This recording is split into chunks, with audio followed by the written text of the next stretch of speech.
right, so welcome to our agency field instructors workshop. We are so thankful that you're here. Please feel free to grab something to eat or drink at any point in time. If you need the restroom for any reason, if you go out the store and to your right, it'll be on your left-hand side. There are water fountains out there as well. So my name is Ross McDonough, and I'm a field education director in the BSW program. And this is my esteemed colleague. My name is Akanke, Omorayo-Adenrele, and I am the MSW field director. And she and I will be leading our training today. So welcome and thank you. We are so thrilled to have you here to help us train the next generation of social workers. So we thought we would start out by telling you a little bit about our program and where we're at this year. We've got some new faculty, and some of them are here to join us. So I'd like to ask them to briefly introduce yourself and talk a little bit about what you're going to be doing here at UNF. Sure. Good morning, everybody. I'm a newbie.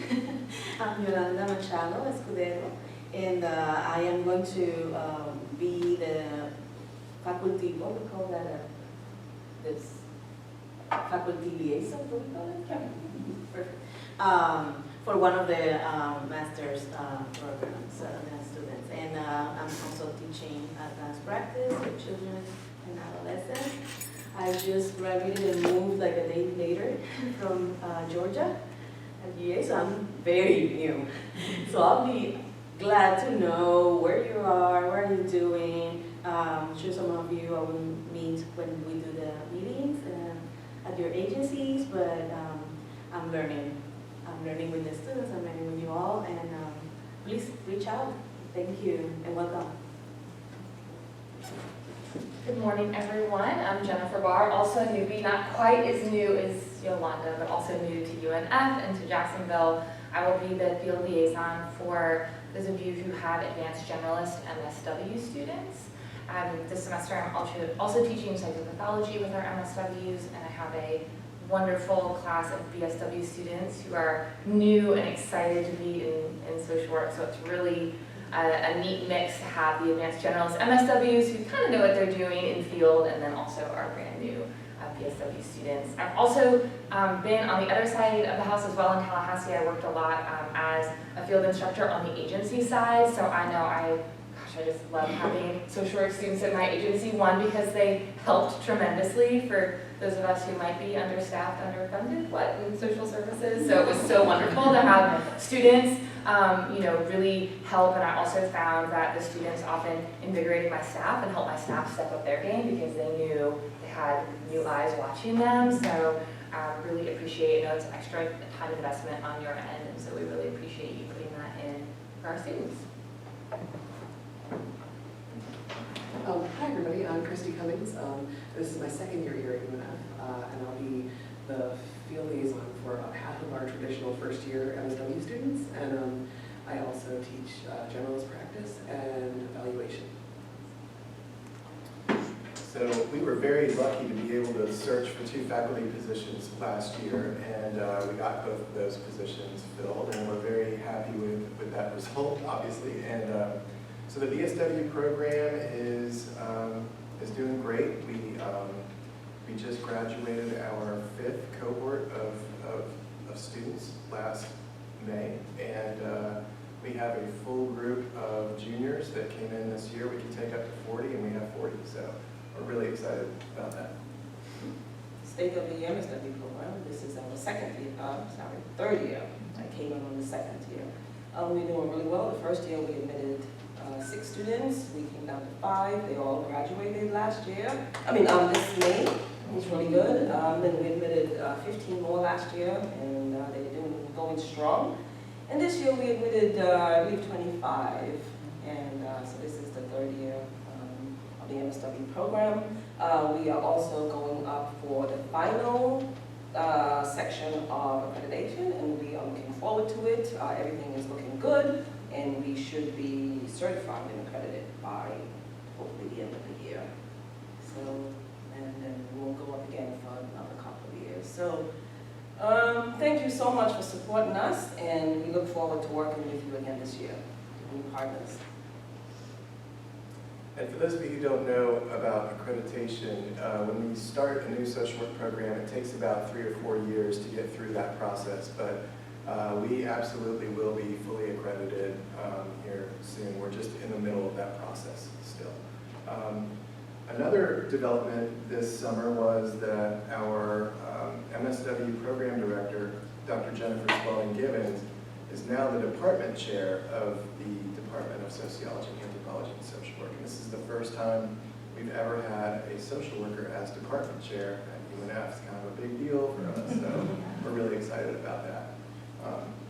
So just a note, I will be emailing these PowerPoint slides to you, so you don't have to take notes if you don't want to. So if we could hear from you, just tell us a little bit about yourself, your name, your agency, what kind of population your agency serves, and do you have experience supervising social work students?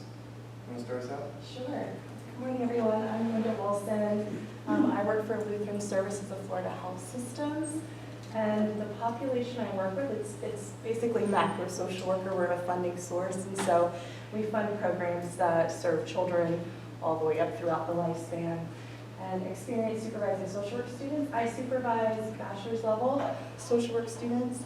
I take 1 or 2 students usually because we're a smaller organization, and bachelor's level because we actually do not do direct service, and so it's a macro level placement. No, it's okay. I'm Catherine Cambeck. I work here at University of North Florida. I'm in the Dean of Students office. I work primarily with students who are pursuing medical withdrawals from the university or coming back after completing a medical withdrawal. Then on the other side of the spectrum, I work with students who are eligible for a homeless tuition waiver, or students who are coming in on a waiver from DCF if they were adopted after a certain age, if they were foster children, or if they aged out of the system. This is my first time supervising students. I have 1 student in the Dean of Students office, and then I'm supervising another student with our Title IX coordinator as well. My name is Pam Raspberry. I work with Duval County Schools. Our agency or facility serves macro and micro. I'm on the micro side. I work directly with students who have IEPs or individual education plans and certain accommodation plans, only with those students who need mental health services. So, and this will be my 2nd time supervising an MSW social work student. So, awesome. My name is Carla Flowers, and I'm a social worker with Duval County Public Schools. I work with the ESC evaluation process, and this is my 3rd time serving as a social work interim supervisor. Hi, my name is Ashton Crawford. I'm a program manager at Youth Crisis Center, and I'm actually a mental health counselor, so don't shove me out the door. I serve as a task supervisor for the social work interns that we get. In the past, we've had a few bachelor's level. We're actually taking on one right now from UNF, and from other schools we have had MSWs. And the school. Yes, you had one last year. Yes, so we welcome all kinds of interns. We love them. Like you said, they help out a lot, so. They do help out a lot. I'm Susan Mayer, and I've worked with the Duval County Public School System forever. And I, as Carla has already told you what we do, and last year I had an intern, and this year I will also. And we love having interns. I'm Beth Huntley. I'm also with Duval County Public Schools and work with Carla and Susan. And this is my first year having an intern. I'm Tricia Reese, and I work for the United States Courts for the Jacksonville Federal Defender's Office. The population that we serve is indigent people charged with crimes in federal court, both incarcerated and out. I do primarily a lot of mitigation for clients in court, and this is my first time supervising students. Welcome. We're glad to be here. So, Yeah. just want to give you a brief overview of. I just wrote here. want to give you a brief overview of what we're going to do today. We're going to talk about field education, obviously, and the difference between generalist and advanced social work practice. We're going to talk about the relationship that a supervisor has with students. We want to talk about what you can expect from us and clarify what responsibilities supervisors have. We're going to talk about paperwork and evaluations and how students learn and how we measure that. So to start this off, I think most social workers think of social work as being either clinical or kind of case management sort of social work. So in academia, we refer to case management sort of social work as generalist social work practice. So if you think back to if you have your MSW, your first placement should have been a generalist placement where your job was to be a caseworker or case manager or some kind of psychosocial specialist. That's what our BSW students are training to do and to be.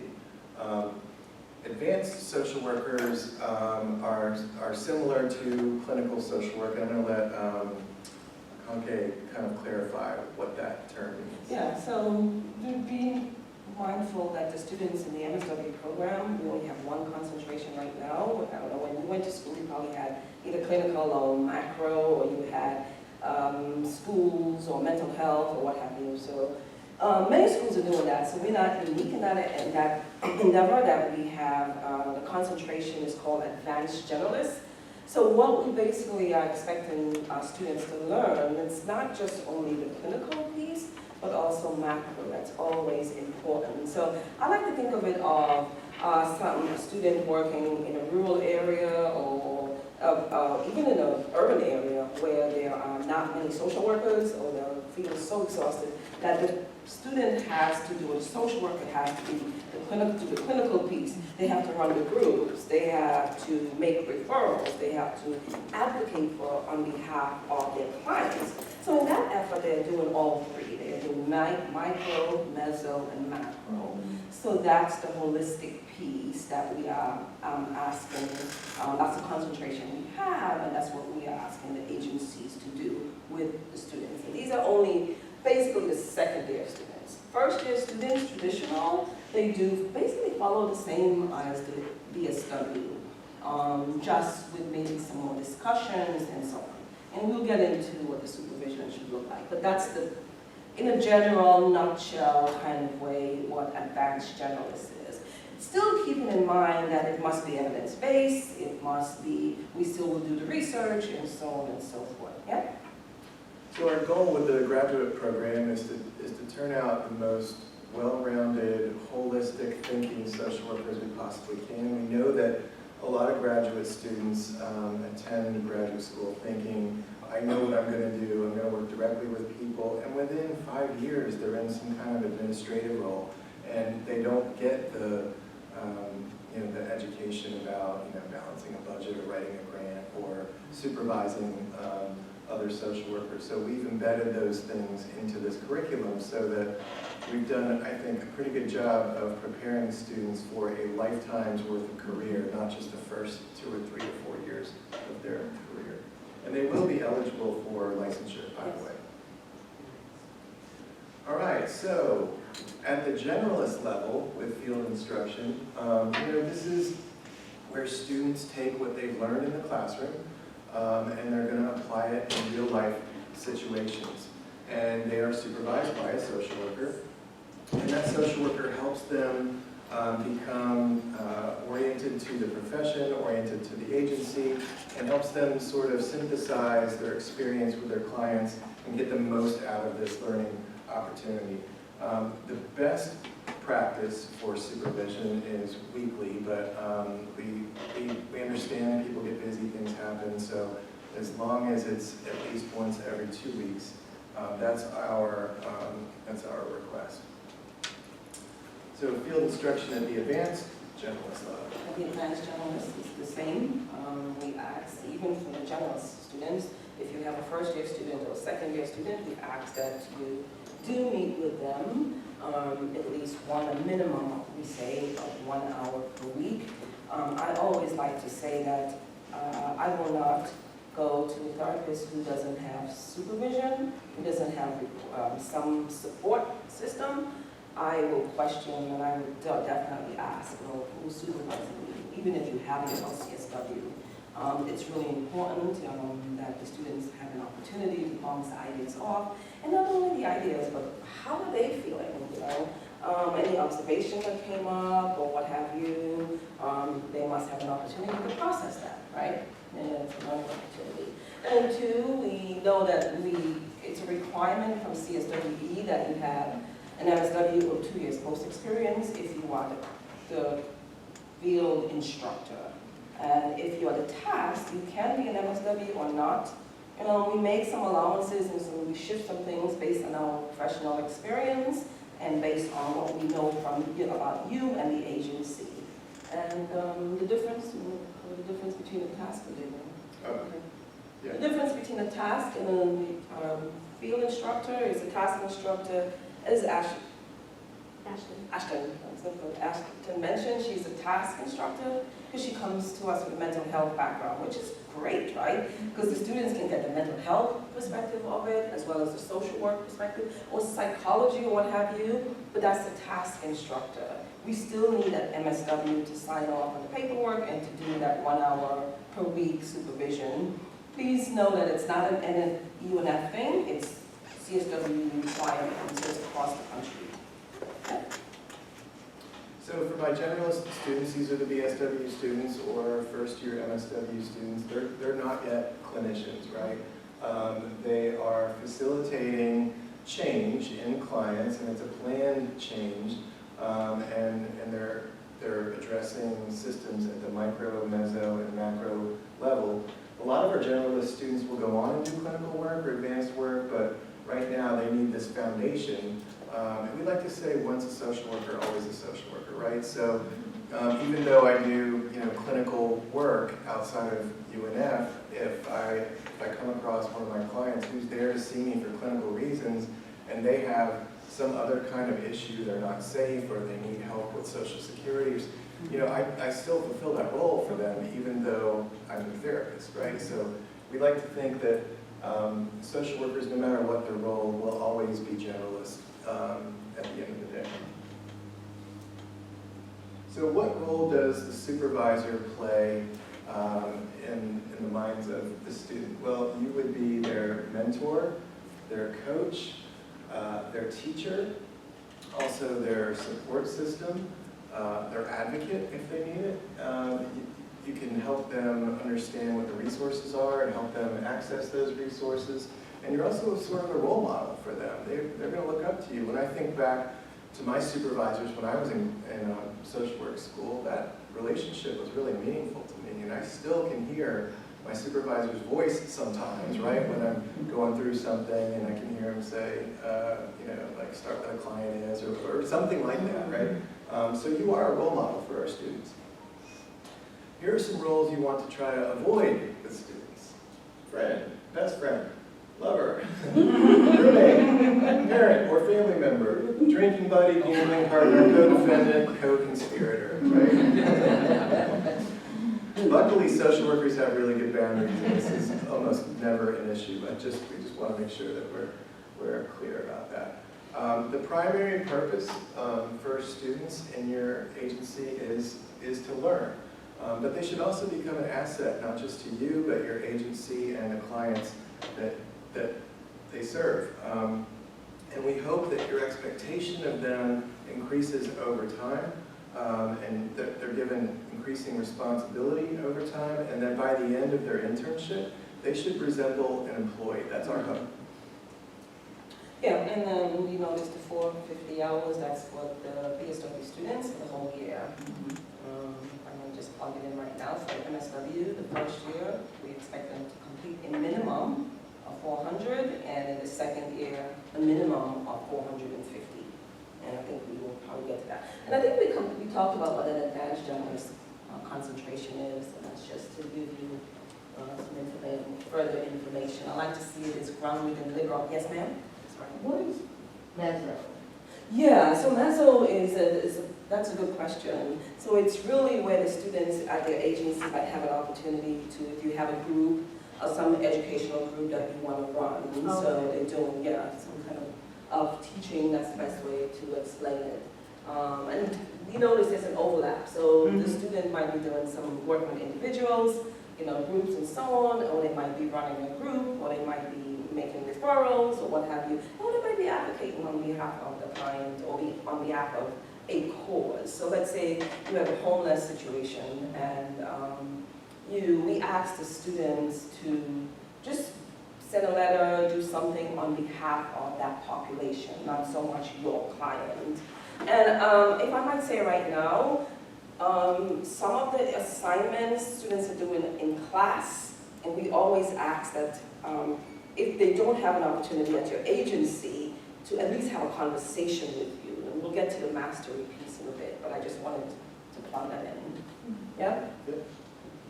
So just to review, micro is one-on-one work with clients, meso would be groups, and macro would be policy work or administrative work.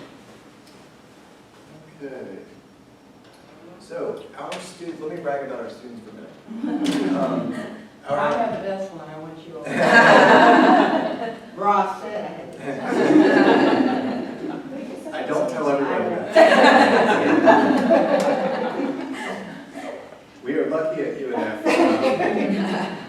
All of our students are exceptional. We are a oh, Catherine, help me out. Where we only take the best students.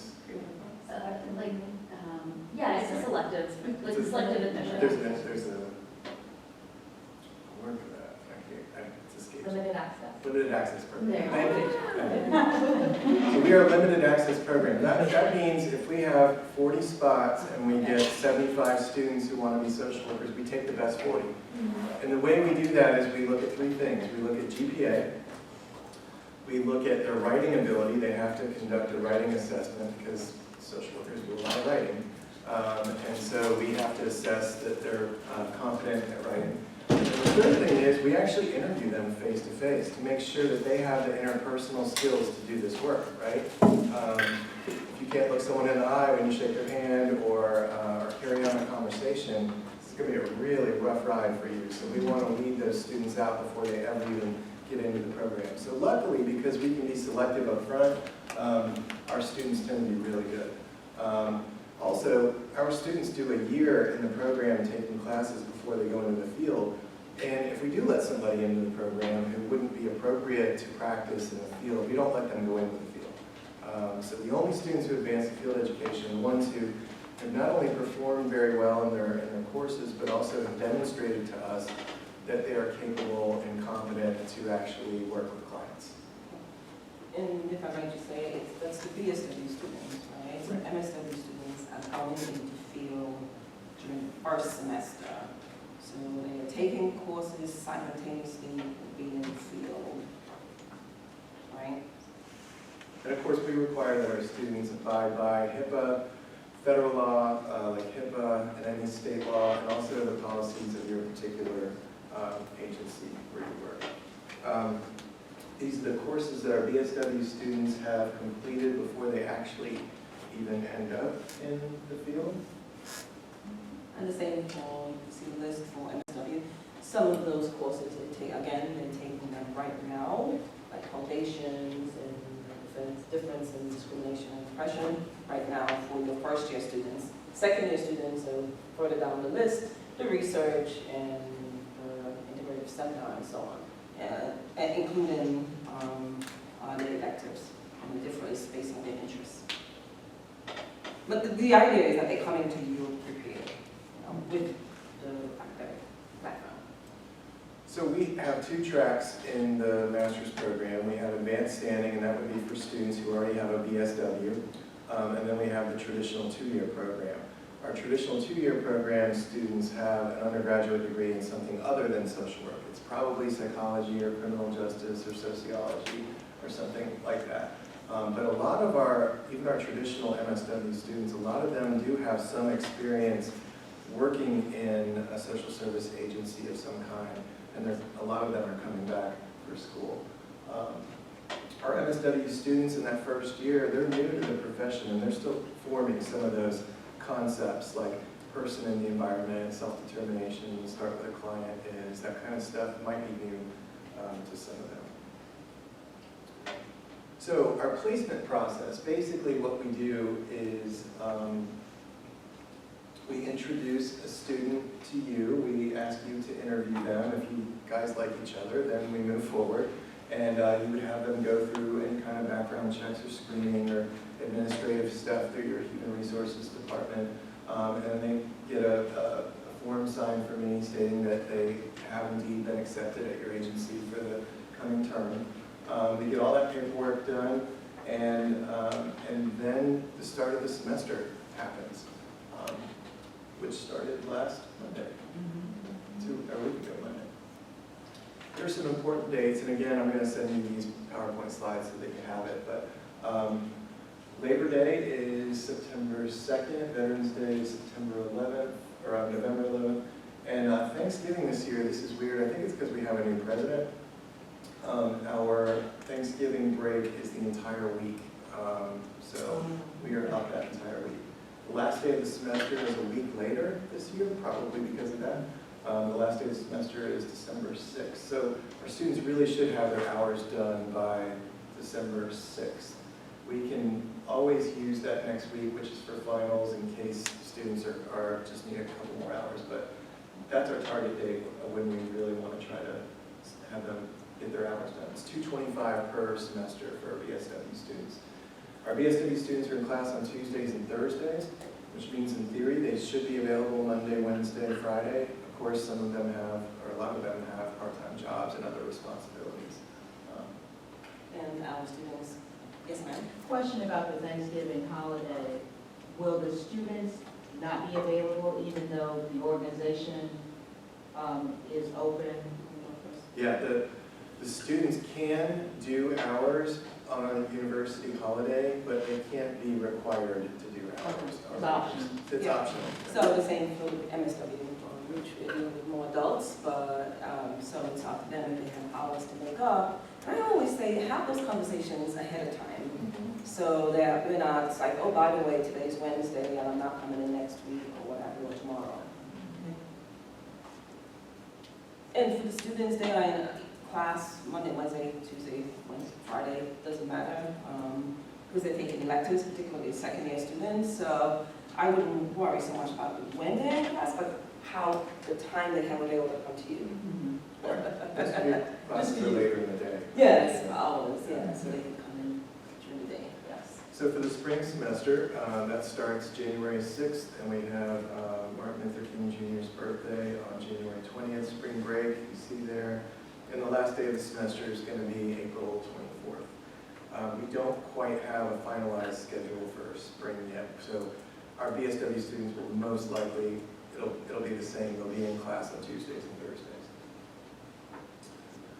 So each semester is 225 hours. This works out to be about 15 hours a week, 2 full days. We let you negotiate with students whether they do 2 full days, 2 half days, and 1 full day. That's up to you.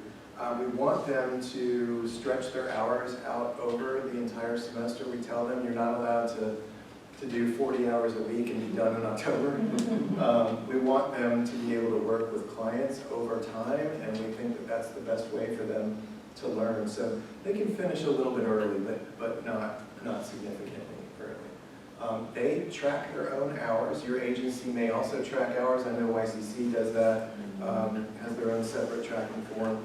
At the end of the semester, they will come to you and ask for you to sign off on their hours. We don't give them a passing grade until they turn in a time log with your signature that they've completed their 225 hours. Obviously, things happen and students, they get sick or they have their sister's wedding or whatever. We ask them to negotiate that with you, to ask you, is it okay if I don't come in next week for a blank reason, or what should I do if I get sick and I can't come in? That's up to you to navigate that. And for the MSW, it's like I said earlier, it's 200 hours for the first year students. We do ask for different time that you track, the students track their times from a timesheet that I submit to them. They keep track of it by the week. I ask field instructors to initial it. If you don't get an opportunity to do it each week, maybe every 2 or 3 weeks, it's important that at the end of the semester, that the initials are on the timesheet. That's the system I have right now. I'm happy to revisit it, but that's what it is. And of course, if they're out sick or what have you, they follow the same rules as if they were an employee, right, or a professional person. And if you have a student who seems like they're taking off a lot of time and it seems excessive, please reach out to us and let us know. Oh, I didn't say I want to stretching out the hours. Again, they're not allowed to finish early. I just like to give the example. Think of you come in and you're making all these arrangements, right? You're building all these relationships. And then the third week before the semester ends, Susie Smith disappears. But the client has been waiting for her because you had an appointment, or even your staff, your employees, the colleagues, the relationships that you're building, they disappear. So it's not good practice, right? So the idea is that the students will stay in your placement from the beginning so they can experience a beginning, a middle, and an end. There's a method to this. Yes, ma'am. 2 questions. One, I want to make sure if a student is sick, if they miss hours, do they have to make them up? Okay, they, Yes, ma'am. okay, so they should. Yes. Okay, and then the second question is lunch breaks that came up with us. Okay, so if they're working a full day and they want to take lunch, are they entitled to like a 30-minute lunch? And do we build that time in, making sure that they complete their hours, or? Yeah, well, there's a law, right? Mm-hmm. In every state, and I know it's here too, that you have to work, I believe it's 5 hours without, before you can take a break or something. If you're there over 5 hours, you have to have a break. So they would follow the same rules as your agency. What do? Do you give your agency member, do they take a break and get paid or counted as hours?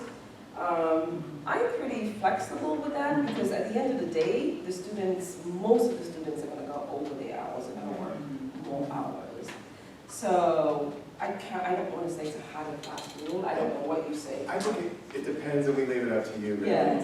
If they really are taking the full hour and they're meeting their friends, I don't think that should count. But if they're in the break room at your agency and they're talking with other employees, I think that probably should count. Yes, yes. And that's an informal time because they're really being watched in a funny way, even in the break room, right? You may not be there, but your colleagues are there. And I tell the students a story about that happened, the really true story. So they're never alone unless they leave your agency. Yeah. I have a question. Yes, ma'am. It's not about the presentation, it's a housekeeping question. Yes, yes. I didn't know where this building was, so I parked in the garage. I didn't know anything about the paying. So do I need to leave here, and now that I know where you are, go back and pay for my parking? We sent out a parking code. She needs to go to the kiosk. Yes.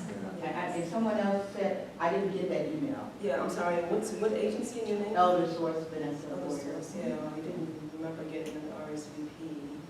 I thought I did, but, I'm sorry, what do you? is the code I would the same recommend for that you get it, yes. Do you have your phone?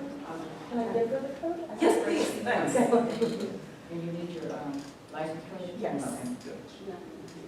I'm sorry. No, that's okay, that's good, that's a good question. Anyone else in such a situation? Did you park okay? Oh, perfect.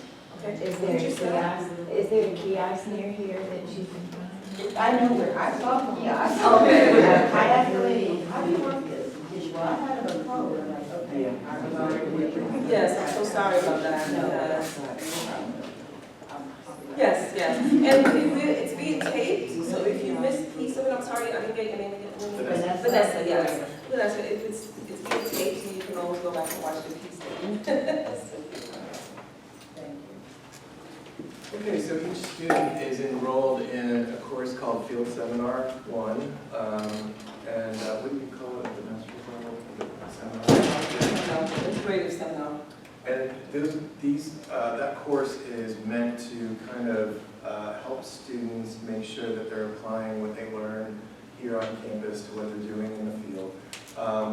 And it's kind of an intimate course. We make it small on purpose so that students can discuss cases and the group can kind of develop a cohesion and support each other and work through stuff. That particular faculty member, we call that person the faculty field liaison, and they are going to be the person who comes out to do the site visit with you. So there's a site visit in the middle of each semester, and the purpose of that site visit really is to just see how things are going, to have a conversation about how things are. And that visit should be attended by the faculty field liaison and you and the student together at one time. And the students will be the ones to set that up. This faculty field liaison will also be a resource to you. I mean, you can always call me or Akanke, but they're sort of your go-to person because they're the ones who are supposed to be more familiar with the student and what they're doing in the agency because they actually meet with them every week and talk about it. If you need anything, do not hesitate to contact this person. What do students need to learn? So, we are accredited by CSWE, right? And every 7 years they come out with a set of standards called the EPOS. The last set of standards came out in 2015, and those are the ones that we're using right now. In that document, they identify 9 core competencies that students must master in order to be a social worker. And so we have to weave those competencies in all of our courses and then evaluate students to make sure that they have accomplished competency in those. And so one of the things that we do in field is we create a learning contract at the beginning of the first semester. And this is an agreement between you and them about where and how they're going to be able to practice and master these core competencies. We're going to go over that document in a few minutes. The document is super straightforward. We also give you examples for each of the core competencies about what might this look like, so you can get an idea about how to operationalize this for students. And we are available to help with that document if you have any sort of questions about that. For each one of these, we have to demonstrate that our students are competent. And the weird thing about this is, even though some of us have had a social work degree for 20 years, the ones that we were required to be competent in are not the same as the ones now. They have a shelf life and they do change.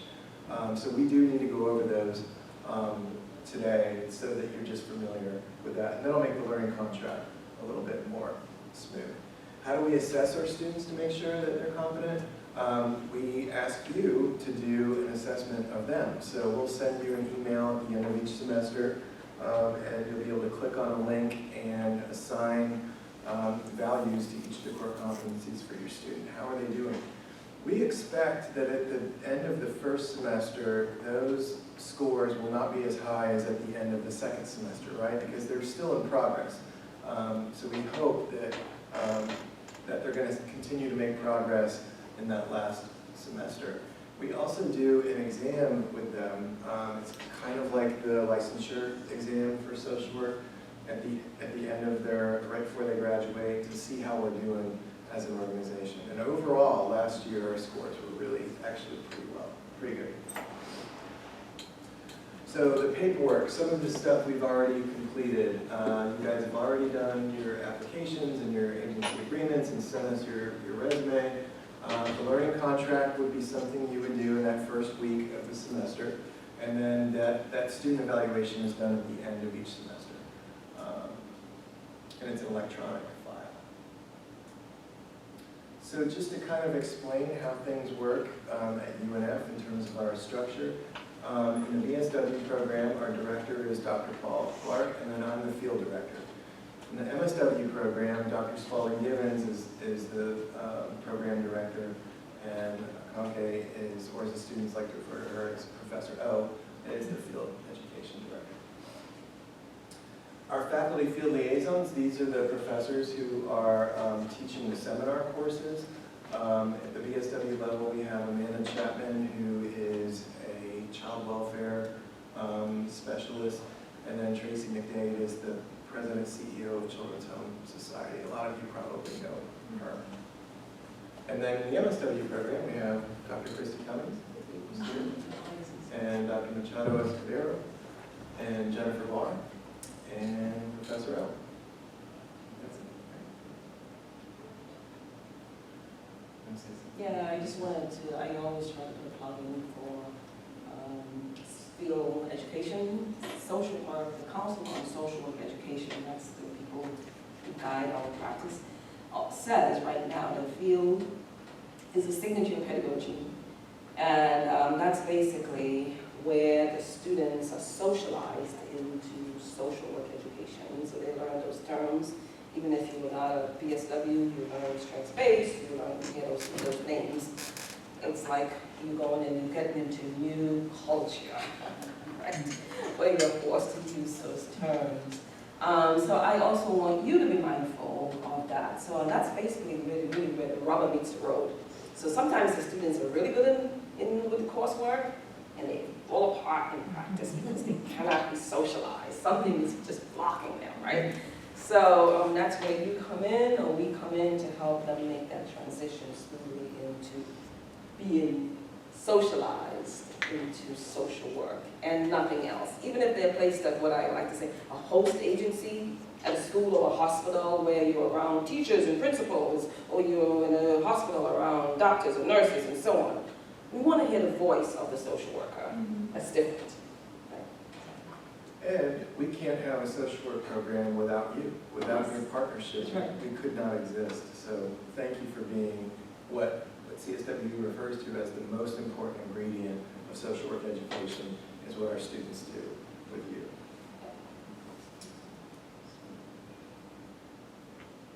So here are the 9 social work competencies, and these shouldn't, I don't think there's anything on here that would surprise you.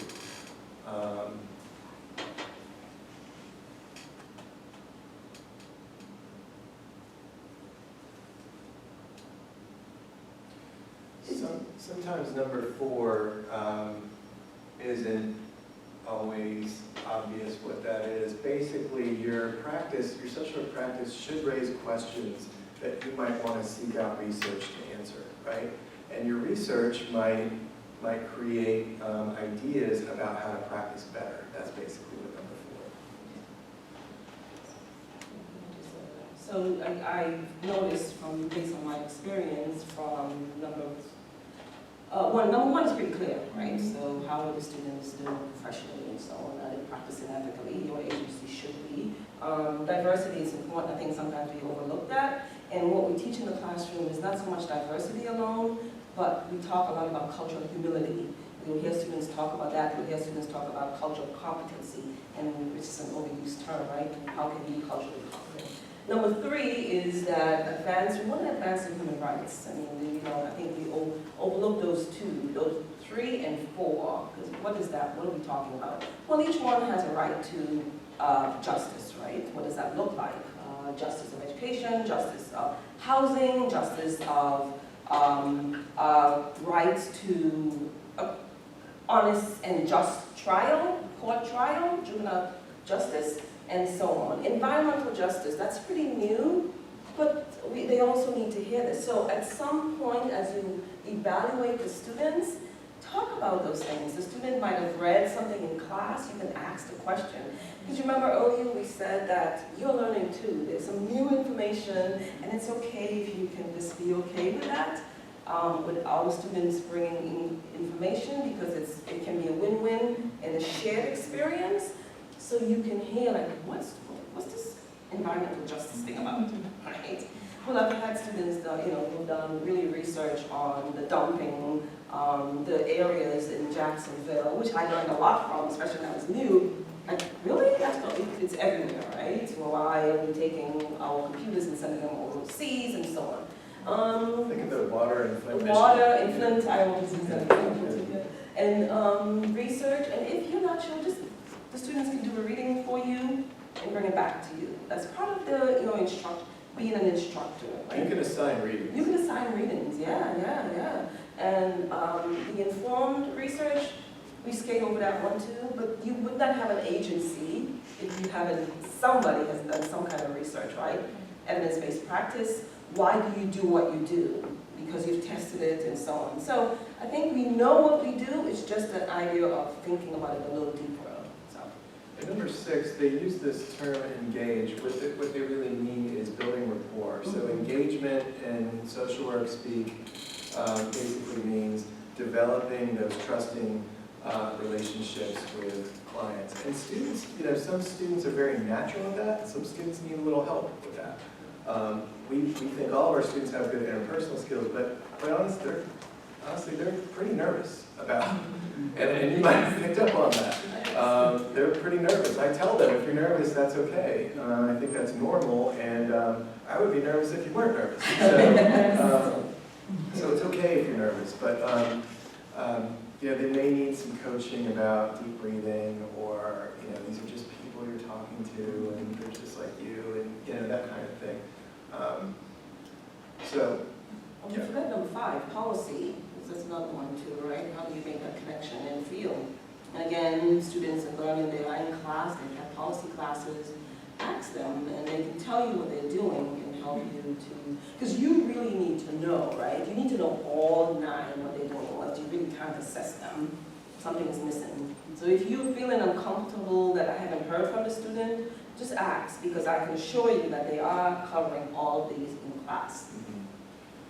I know Tricia Pugh works with homeless students in Duval County Public Schools, and there are some federal policies around homelessness and education, right? So our students will need to understand what are those rules, what are those laws, how are things supposed to work in that situation.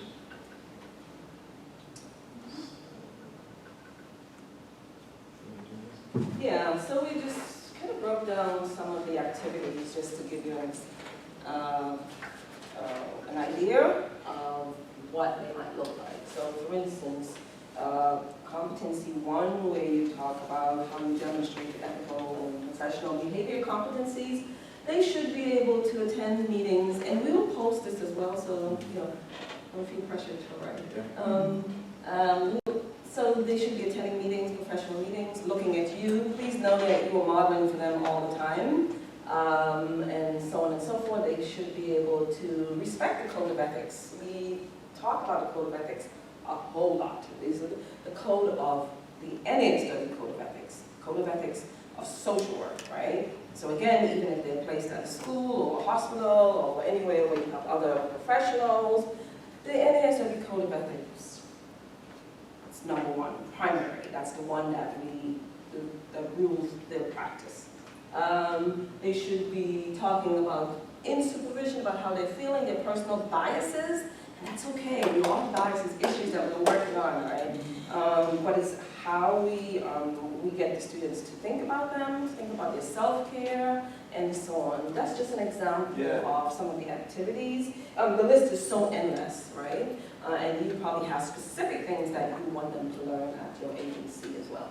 But one of the things about supervision, just to piggyback on what you're saying, we encourage students to know what their biases are and to identify how they're going to not let those biases interfere with their practice. But that's a skill that people develop over time, and we think that they're going to need your help with some of this stuff, right? So a lot of our students, maybe have never seen the kind of suffering amongst the population that your agency works with, and they may need some help to kind of process that and work through that, and to see people beyond their bias.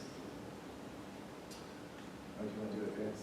Yeah, so we talked about what some of the generalists might look like. So advanced, you again would be probably doing some kind of ethical dilemmas. The students, again, I have to refer to the classroom, so you know that you're not alone, right? In this, it's a partnership. In class, they will learn how to really do an ethical dilemma. So we're not talking a lot about the ethics as well, but where we struggle is like dilemmas or dilemmas, however you choose to pronounce it. Right? Of what's going on. So they have a plan, a model, a framework, or a couple of frameworks that they can follow. And I always suggest that they talk to you about that, because it's been a while since you were in school, you might have forgotten about. There's a formula that we can use. Might be a good time to share that. So also, counter-transference and counter-transference, some of the advanced terms that we forget about, and it happens a lot in practice.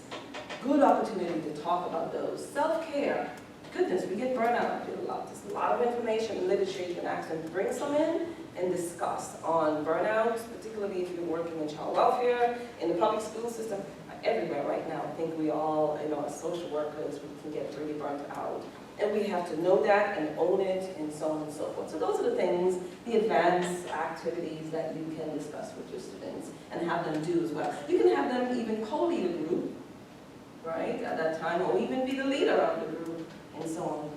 Put that to work. Yeah, and that's just me. Yeah. So let's take a look at a learning contract, just so that you can see what this looks like. So this is a BSW learning contract. So here's the way this is set up. In this column, you have the competencies. There's 9 of them. In this column, you have sort of a breakout of what that would include. As these are behaviors that are an example of the competency. Over here is what you and the students will write in. When are we going to do this? Where and how? And we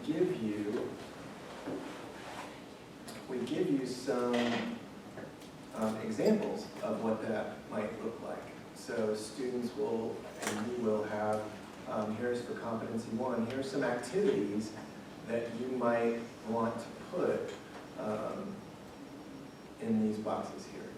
Does that make sense? We try to make it as easy as possible. We would hope that these are individualized, so if you have, if there are 4 students at DCF, we don't want them to come back with 4 identical learning contracts, right? So just like we would, the treatment plans, we would make those individualized to the client. We want these to be individualized for the student.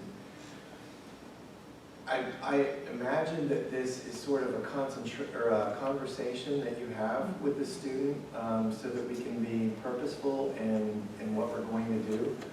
And the student needs your help in this because they may not understand all of the opportunities that exist within your agency to get a chance to learn these things. And then the MSW learning contract. MSW learning contract is a little different, but the competencies are the same. We give you some ideas. It's not tied to those, but just based on experience. We ask that you can flush it out some more, but we always ask that the MSW Code of Ethics is in there somewhere. I say that that's their guide in practicum, right? It actually should be in practice, and so on. So we can send you a copy of this. Yes. The students already have a copy of this, and that's the first year. Second year looks the same, but of course advanced activities, which will give you some samples as well. It looks a little different in that you have to put it in the bottom, fill in the, yeah, that's probably the advanced. Oh, the next one. Yeah, thanks. But it's just, it's the same. Yeah, just follow the instructions. Now, know that the students come to you with this document. It's a fluid document. So there might be, this is a contract, if you, or plan, that's probably a better word. So the students would say, these are the things I would like to learn, based on your experience, based on what you have available. There might be some things that you even want them to go outside and experience. Resources, visit another agency, see how they do things, right? This is the plan. Now, as you know, plans, stuff happens. They may not be able to do so. They can take it out where we have examples and exchange it for something else, or leave it out. If it's something huge that they wouldn't be able to accomplish or master that skill, then we need to know. But if it's something small, they have 2 activities, and they might only get to 1, that's okay, right? But all of those blocks, they must have something in there, all 9 competencies. Keep in mind, maybe when we went to school, we just did it. We just had objectives. But no one questioned how we did it. That's the mastery piece, right? So you are now assessing them, not on what they did, but how well. On a scale of maybe 1 to 5, when you get the assessment, you know, and again, we ask that the grades are not inflated, maybe the first year or the first half, it will be probably a 3, that's fine, it's okay. And by the end, there should be at least a 4, you know, some people, I've seen 5s and so on. But we ask that you be at least modest in how you assess the students. And so, just to piggyback off that, when you do the evaluation online, you can refer to the learning contract, and they're going to ask you, how did the student do with competency 1? And you can look at this and say, oh, well, here's what we said they were going to do. Yeah, I would rate that a 3 or 4 or 2, whatever.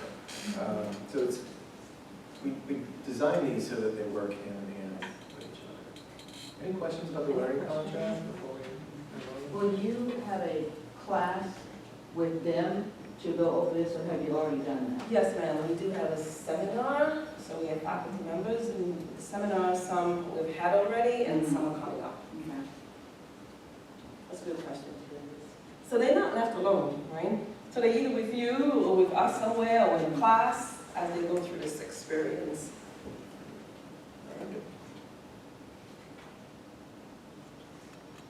Where were we?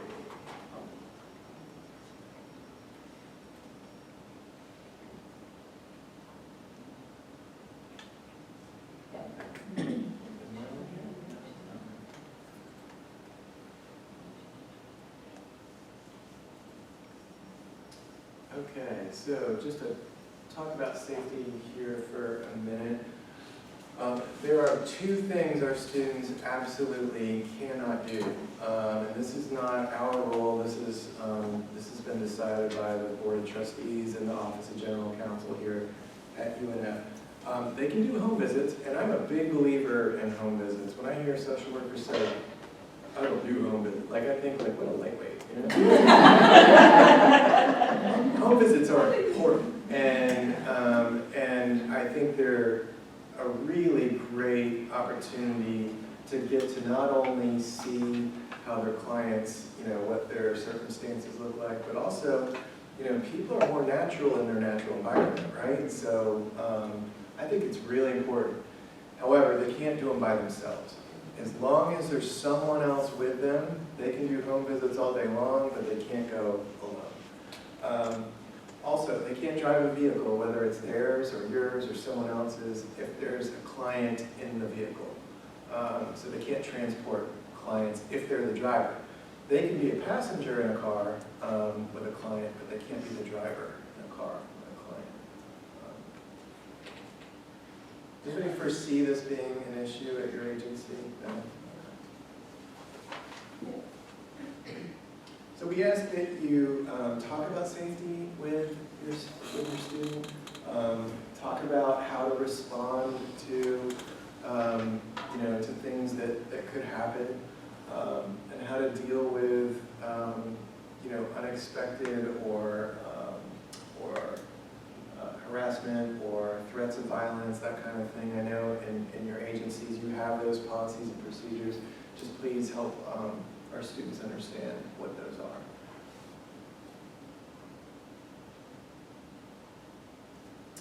We do cover them for liability insurance. The university has a policy that covers social work practice while they're in the field. So if something were to happen, they are covered in that way. We also ask them to consider joining MSW as a student because it's very inexpensive, and for an additional $15, they can get another $1 million, $3 million liability insurance as well. Yeah, I just wanted to just be mindful that, you know, we talk about termination, so we cover that as well in the class. Termination, as we know, begins in the beginning, so I always want us to be mindful that the students are going to leave you at some point. And I don't know how you deal with your termination, but I know how I deal with it. It's something that should come up, so as you plan, you know that you come in with assess, we do the planning, we do the intervention, evaluation, and then we terminate, right? So that's something you might want to put on the agenda for when you talk with students, how you deal with termination, keeping in mind, working out as we work through the helping process. So that's why I When you say termination, you mean the fact that their time with us is ending, or you mean it's not a good fit? all of it. Oh, no. Ooh. It could be that too, but I hope not. But it's time with you, time with the client, time with everyone. So when we think of termination, sometimes you only think of, oh, the termination with the client. But termination with you, because they've started to build relationships with you. They started to build relationships with other members of the agency, and they're leaving. So, you know, I've had experiences where the student was running a group, right? And it was her time, she was appropriate, everything was fine. But the co-leader said, oh, she was so good, where's Sushi Smith? She disappeared. And she really didn't disappear, she had followed all the termination process, but she had to leave. So they missed her. So we want to be able to say, I say to students, just say, by the way, you know, I will be leaving by such and such. Even if you don't give a date, a range of time, you know, so on. It's just good practice. Yeah. I tell my students too, your job is to work yourself out of your client's life. Yeah. Your job is to empower your client to be able to handle this stuff by themselves eventually. And, you know, we talk about not fostering dependence on clients. You know, if you don't empower your clients, you just enable them, then guess what? It's like a stray cat. You feed it, it keeps coming back forever, right? So you don't want to do that. And I think the same thing is true with our students. You know, the whole idea is to empower them so that they can do this work on their own. Mm-hmm. Yeah, thank you. I was thinking. Yeah. So we want to share with you that the research is very clear that the most significant factor that affects students' learning and their satisfaction is you. So we appreciate you and all that you do for our students. And again, we could not do this without you. And I like to think, you know, one of my students asked me yesterday, she said, because she's a junior, and so this is her first week of class, and she said, our social worker is sad. And I said, what do you mean? Because we talk about stereotypes and how, you know, some of their families are not so happy that they've selected social work, you know? And the stereotype is we just take people's kids away and we're unhappy and we're poor and we're just depressed all the time. And I told them, I said, I think there are some unhappy social workers, but I come across them rarely. I said, for the most part, I think social workers are really happy people because, yes, we do hear about terrible things, and we are the witness of pain, and we are, you know, people confide within us about, you know, their darkest moments, hours, days, and that's true. We do see that. But that's not most of the conversation or most of the relationship. Most of what we do with people is help them get to where they want to be, right? So there's a lot of hope involved in that, and we're on a journey together to get them to what they want in their life. And that's a happy thing, right? I mean, there's disappointment along the way, sure, but for the most part, it's a happy journey that we go on with our clients, and it's a hopeful journey. And I tell them that at the end of the day, you know, you're going to have good days and bad days. And at the end of the day, on most days, though, you're going to feel like you made a difference, and that's important. And I don't know very many other professions that get to do that the way that we do. And that it's an honor and a privilege to get to serve the clients that we serve. So thank you very much. Please know that the impact that you have on our students is profound. And, you know, it was 20 years ago that I was in social work school. And like I said, I can still very clearly, you know, hear the words of my supervisors saying, start where the client is. And your students will have that same sort of thing with you. I run into students that I taught, you know, 5 or 6 years ago, and they say, I still remember a lot of stuff that we talked about in class. Their brains are going to be wide open over these 2 semesters, and they're going to soak everything up like a sponge. So thank you for what you do, and thank you for helping to train the next generation of social workers. We really appreciate it. great people. Do you have any questions for us or scenarios that you're nervous about, stuff that you want to talk through or work through about your students? Or even if you would like to share an experience that you have with people who are new, who can probably benefit from your experience. When are the learning contracts due? Is this an ongoing document or? No, they're due in a month. And the same for the MSW, there's a due date on it to give to the students. But I suggest that they start working on it as soon as possible so they have a sense of what they need. September 14th is when it is. It's not much. If you need another few weeks, that's fine. If I don't give students deadlines, I'll never get it back. So it's an arbitrary deadline, but yeah. Don't tell them. They're still 19. We had, our intern is Brittany, and she came to us, now remember, I have the best intern, she came to us on Monday, and she'll be working, coming in Wednesday and Thursday. She works at public, and she's excited. I'm with Elder Source, and we have placing her in our planning program department, and there's a lot for them to do. So I think she's gonna come out raring to go. We're gonna have her for a year. Normally, we only have interns for one semester. And we also have the same kind of program with FSCJ. They have a human services program. And so we'll have 2 interns at the same time. And the second intern is an older student. And so there's intergenerational things that'll happen between Brittany and the other one too. So we're excited about that. And this is our first time with a BSW student. Oh, can I just say something, as you mentioned, FSCJ, for people who might have another university, because there are lots of online schools that are placing students here as well. So you might have someone from University of Southern California, right? Big program. Or you might have someone from somewhere else.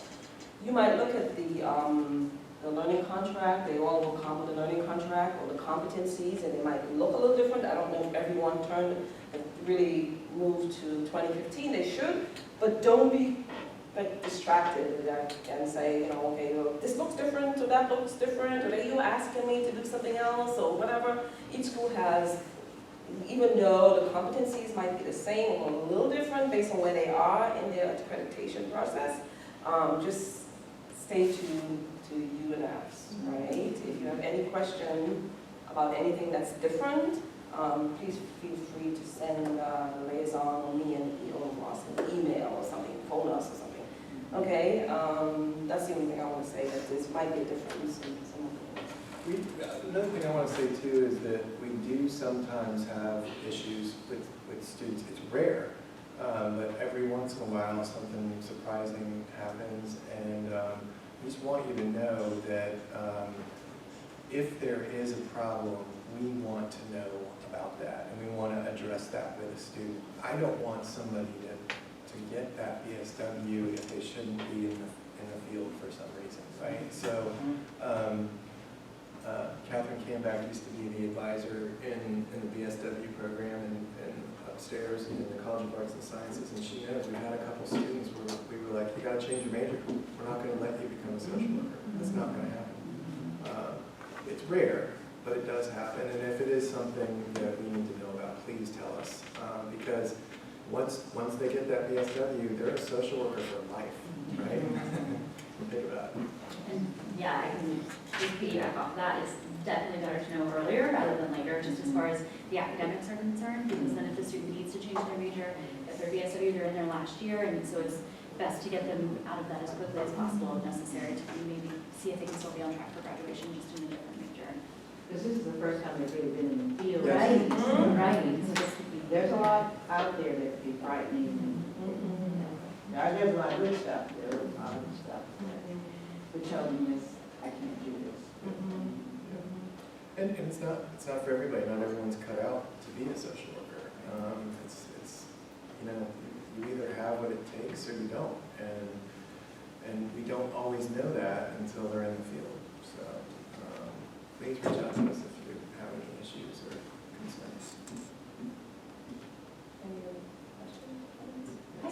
question about confidentiality, which I apologize if I Yes. missed it at the beginning. But our cases are very high profile most of the Yes. time, and so I just want to make sure that, clients' confidentiality it's sometimes hard to hide who it is, it's in the newspaper and things like that, but. Yes. No, we do say to students, again, going back to the code of ethics, right? I stress that a lot, and my colleagues do as well. Confidentiality is important. So you don't post anything on Facebook, you don't talk about your clients, even if you don't mention a name. And I have a story, I always have stories that I tell the students, these are real, true things, right, that happen. So thanks for bringing that up, and we will be mindful to continue to say that and to teach students and to talk to students about confidentiality, but it comes up a lot. Even in a classroom setting, that's what I was thinking. Oh yes, even in the classroom. So in seminars, we say to students, when we come into seminar and you talk about a case or you write a biopsychosocial, please do not be fictitious. Don't give us any names. But sometimes when they discuss the situation, we can't help but. Well, I think what you're saying is Yeah. if they reveal anything about the Yes. person, maybe they change the name. Because it's a high-profile case, everyone might know exactly who they're talking about, right? And so our expectation would be that you don't discuss it if you can't. It's kind of like if I said, I have a client who's a professional athlete who lives in Jacksonville Beach and is nervous about his spot on the team. Like, Yeah. you might be able to figure out who that is, Yeah. right? And so if they can't describe the person without keeping them their identity hidden and anonymous, then they can't discuss it. That's probably best. Yeah. Where are you, what? Public defender's office. Yeah. That's probably best. Just to add to that, something that I've done with students in those situations on the agency side is if I know that my student, because it's high profile, might not be able to share in class with their peers, sometimes I would make an extra effort in our supervision to talk about that. Having worked in a small area before, students, they may understand it, but then it can be isolating when they're in class and everyone is sharing. So sometimes I would even just talk about that, how has it been going to class? And typically, if it's that high profile, students may be having experiences that their fellow students aren't being exposed to. So I would try to incorporate that in as well and just check in, because it can, for the student, and then of course for you working in that field, knowing kind of the isolation or loneliness that can come from, working with cases that you really cannot make a peep about because other people will know. So Would it be appropriate for me to help them figure out a way that they can talk about it? Yeah, that's a great That idea. would be optimal. absolutely, right, great idea. And maybe some of what makes it a high-profile case isn't really relevant to the discussion of what they're Yes. doing with that person. So, Yes. so in supervision, maybe coach them about, here's how you might present this in class. Thank you for bringing that up. That's Thanks, an that's important point. really important, yes. And I would add to that, so I teach journalist practice once. One of my assignments is to basically take a case and follow it through the whole process from engagement to termination. And they write about it a lot. And I ask them when they're writing about it to think about changing anything that I could Google or find on, keep it so I couldn't find your client if I Googled them or tried to find them on Facebook. And so in thinking about that assignment, I certainly encourage the student to go to their supervisor and make sure that they kind of review it with them so they're not revealing anything, and that might be something to give a little extra special attention to. Thank you.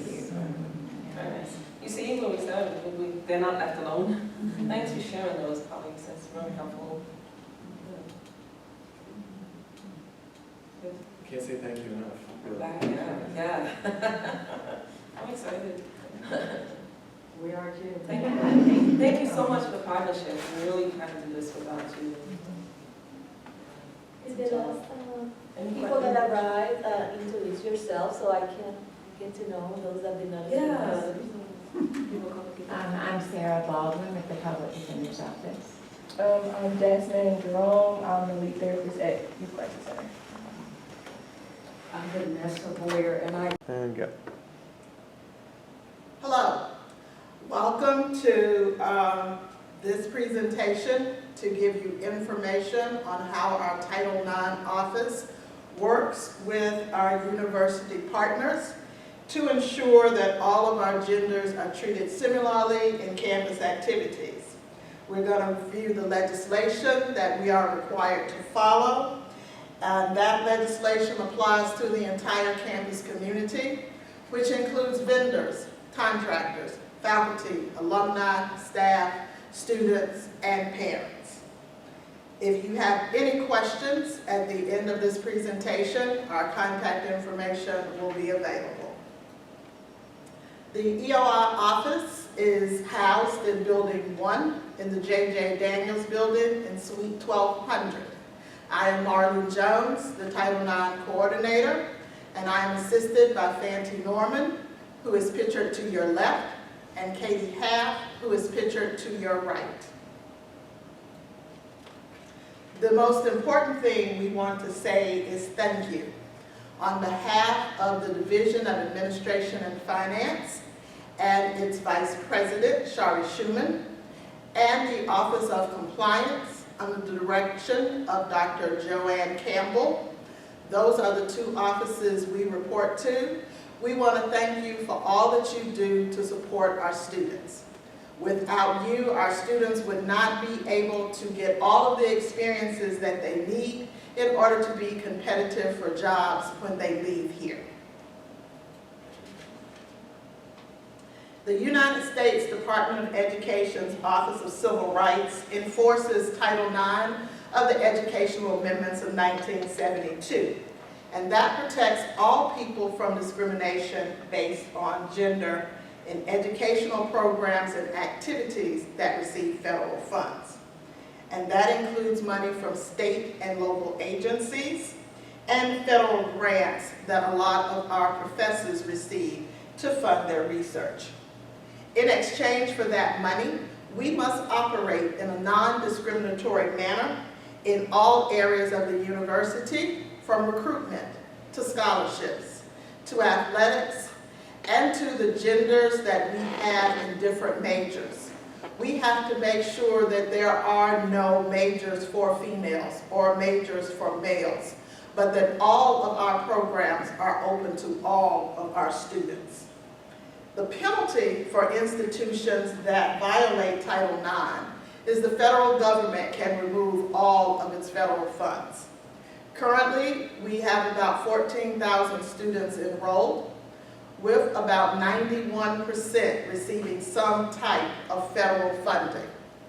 If the federal government were to remove all of its money, we would be left with about 1,200 students, and therefore there would not be a need for all of us to work because we don't need a one-to-one ratio with students.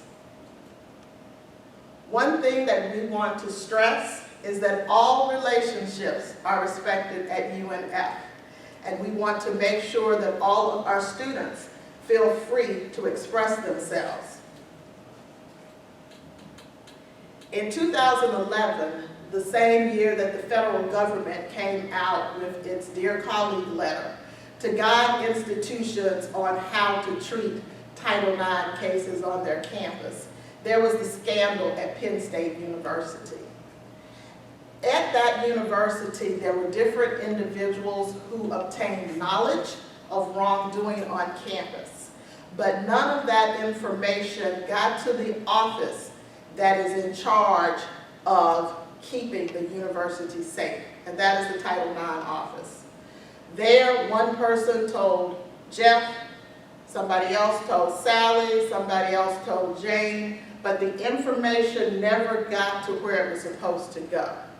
The federal government considers all of us to be UNF. So all of us as a collective are the university.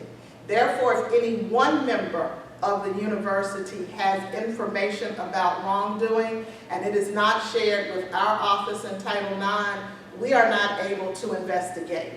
And the university's obligation is to investigate, to correct wrongdoing, and to prevent its recurrence. So at Penn State, both the Vice President of Business and Finance, the Athletic Director, and the University Presidents lost their job, had to pay fines, and had jail time. We want to make sure that we don't have any of those issues here at UNF. The hashtag #MeToo quickly went viral in 2017 when actress Alyssa Milano asked people to simply say "Me Too" in response to a tweet if they had been subjected to any type of sexual harassment or sexual assault in school or in the workplace. Twitter confirmed to CBS News that over 1.7 million tweets included the hashtag #MeToo, with 85 countries having at least 1,000 #MeToo tweets. This Twitter campaign brought attention to the prevalence of this type of behavior in the lives of women and some men, and particularly those who are disabled and members of the LGBTQ community. The university has a sexual misconduct policy. It is an umbrella policy, and it includes all claims of gender discrimination. Gender discrimination includes sexual harassment, dating violence, domestic violence, and stalking. It also includes sexual exploitation. What actually is sexual harassment? Well, there are two types of sexual harassment. The first one is illustrated here, which is quid pro quo sexual harassment. This is what we see most often, and that is where I give you something in exchange for something else.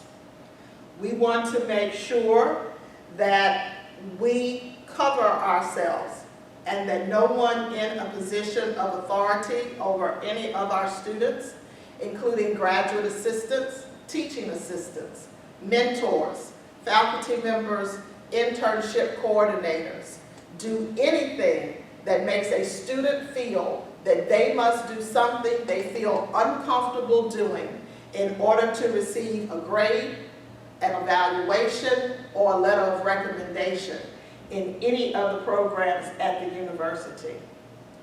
Since you work with students very closely, they may report to you if these incidents happen to them. And your job is to report it to your UNF contact or my office so that we can conduct an investigation. The second type of sexual harassment is called hostile work environment. And this is where there are persons in the environment that make the atmosphere so negative that students don't want to go to class or they don't want to go to work because they don't want to be around these people who are offending them. We must remember that we all grew up differently, and what you think is funny may be offensive to me. What you think is funny may be something that triggers something in my past that makes it hard for me to participate in school, including research and community service. So persons who have improper behavior, even though it may be directed at one person, there may be a third party who sees that and is offended. And that person may also report that behavior to you. Just because the behavior was not directed at them does not mean that they cannot too bring a charge of sexual harassment. Improper acts can be visual. They could be memes that are shared by the computer. They could be emails. Improper activities can be verbal. They can include sexually explicit jokes or jokes that make fun of someone's gender or gender expression.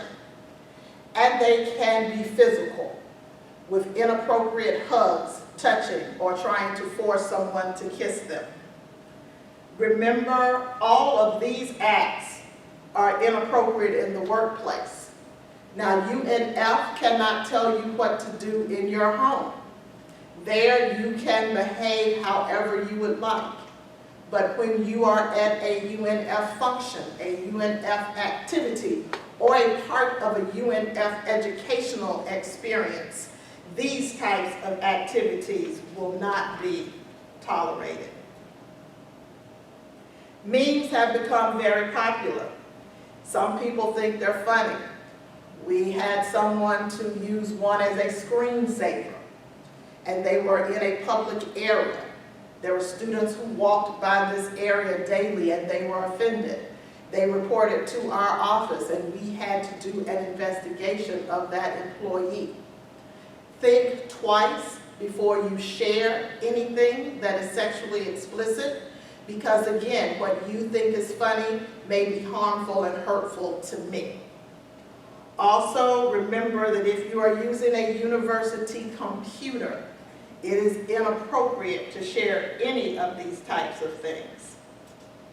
The main thing to remember is that if you know about a situation and you do not report to our office, and then a second person is impacted by similar behavior from the second person, the university now has a greater legal obligation to the second person because you, again, are part of UNF.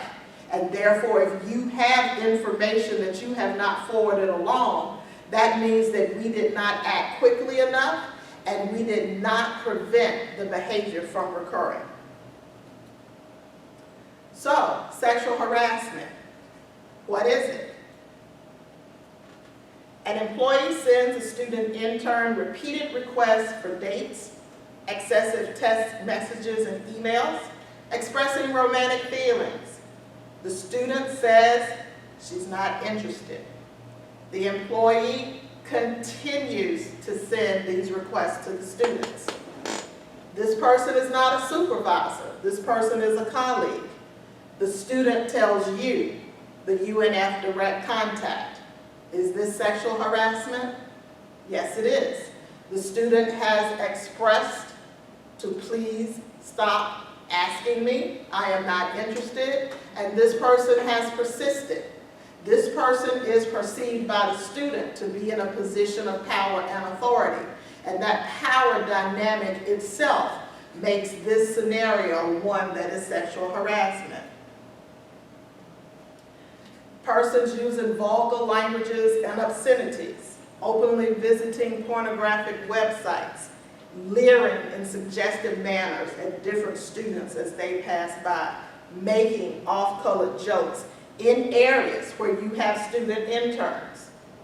Even though the comments and the jokes may not be directed towards the student, and the website's not shared directly with the student, but the student sees it, all of that can be considered sexual harassment by the student. The student notifies you, the UNF contact.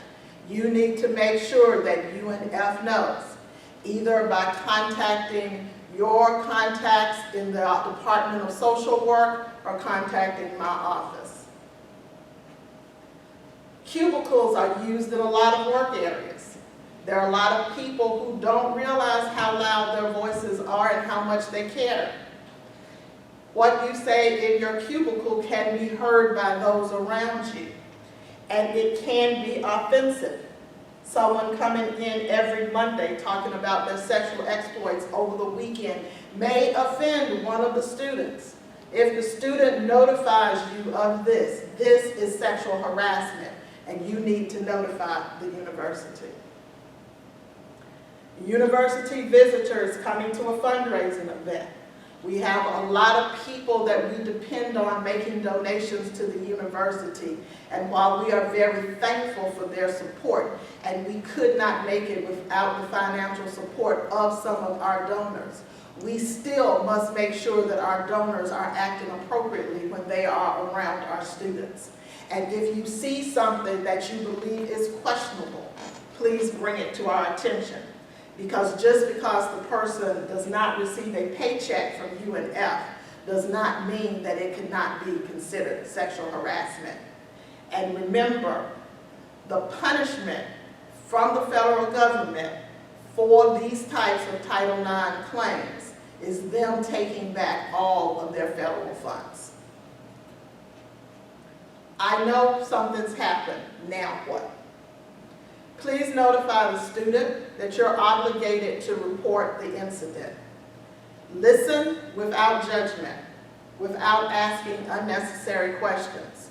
Like, well, why didn't you do this? Or why didn't you do that? Because that can come off to the student as if you're attacking them when they're actually the victim in the situation. Please contact EOI, report what you know. Include the names of any witnesses and any contact telephone numbers or emails that you have so that we can conduct a full investigation and find out all of the information. If you feel that the student is in immediate danger, please, please try to persuade the student to contact law enforcement. Do not contact law enforcement yourself.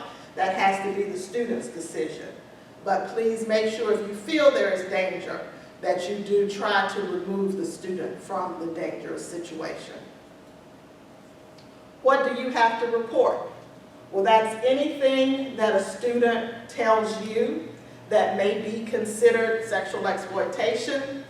We have a lot of sex trafficking in this state, and a lot of it starts with interpersonal violence. A lot of it starts with stalking. So anything that you know or you hear of that makes you feel uneasy and you think may be along those lines, those are things that you need to report. Title VII protects people from discrimination based on categories that they do not choose to belong. That includes your ethnicity, your national origin, your gender, usually your religion, your sexual orientation, or your sexual expression, your status as a veteran, or pregnancy, parenting students, and disabilities. And please remember that not all disabilities are visual. But if any student tells you that they feel that they're being treated differently than other similarly situated students because of their membership in one of these categories, that is illegal, and that needs to be reported to our office as well. What do I do other than report? Nothing. Your obligation is just to pass along the information and make sure that we at the university know and are able to respond. You do not investigate anything. You don't need to decide who you want to believe. We had one faculty member come see us this year and said she knew 2 students in a situation and she wasn't sure which one to believe, so that was why she hadn't contacted our office. Your job is not to find out who's right or who's wrong or who's more believable. Your job is just to report the information to our office so that we can make sure that the behavior stops and does not recur. You may contact your UNF person in the Department of Social Work. You may contact our office. Our number is 904-620-2507. 904-620-2507. Or you may send an email to eoi@unf.edu.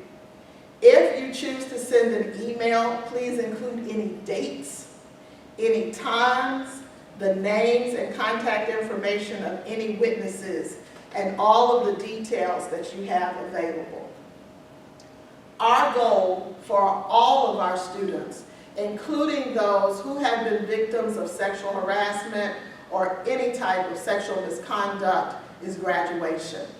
We want to make sure that our students remain in school and that they remain progressing towards their degree. Our office works with the Dean of Students, with the Victims Advocate, and with the Provost's office in providing interim measures so that students can continue towards these goals. We want you to help us help these students. Again, I thank you for all that you do to help our students get the experiences that they need so that they will be competitive for jobs after graduation. There are no dumb questions. If you don't know an answer, please contact our office. We are always available to provide information. So again, thank you and have a good day.